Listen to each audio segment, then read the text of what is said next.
আসসালামু আলাইকুম। আমি মেজাজ সোহেল উপজাতি চ্যানেলে আপনাদেরকে স্বাগত জানাচ্ছি। আমরা চ্যানেলের মাধ্যমে বিভিন্ন দেশের ভিসা সংক্রান্ত তথ্য আপনাদের কাছে আমরা দিয়ে রাখি এবং আপনারা জানেন যে আমরা বেশ কিছুদিন ধরে উজবেকিস্তান এবং কাজাকিস্তান নিয়ে কাজ করছি এবং এখানে গেলে পরে আপনি সরাসরি ওয়ার্ক পারমিট নিয়ে যেতে পারছেন এবং সেখানে গেলে পরে আপনি কাজ জয়েন করতে পারছেন।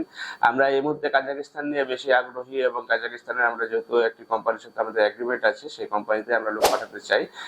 এই মুহূর্তে আমাদের কাছে একটা বেকারিতে বেশ কিছু লোক দেওয়ার মতো সুযোগ তৈরি হয়েছে এবং সেখানে যেগুলো আমরা যে ওয়ার্ক অর্ডারটি আছে সেখানে তথ্য অনুযায়ী হচ্ছে যে $500 স্যালারি পাবেন, থাকা খাওয়া কোম্পানি দিবে।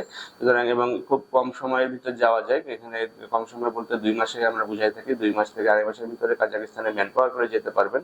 সুতরাং এখানে যদি আপনি যান তাহলে পরে আপনি ফ্যাক্টরিতে জব করতে পারছেন, যে কেউই এই কাজগুলো করতে পারবেন এবং এখানে গেলে পরে আপনি পর্যাপ্ত পরিমাণে ওভারটাইম পাবেন এবং সেখানকার যে এনভায়রনমেন্ট, যেহেতু এশিয়ান কান্ট্রি, সুতরাং এনভায়রনমেন্টটিও অনেক ভালো এবং সেখান থেকে পরবর্তীতে অন্য কোনো কান্ট্রিতে যদি মুভ করতে চান সেটারও একটি পন্থা আছে। যদি আপনারা বিস্তারিত জানতে চান বা কাজাকিস্তান যেতে চান, সেক্ষেত্রে আপনারা আমাদের স্ক্রিনে দেখানো নাম্বারগুলোতে ফোন দিতে পারেন অথবা সরাসরি আমাদের অফিসে এসে ভালোভাবে জেনে নিয়ে তারপর কাজটি সমাধান করতে পারেন। ভালো থাকবেন, সুস্থ থাকবেন। আল্লাহ হাফিজ। আসসালামু আলাইকুম।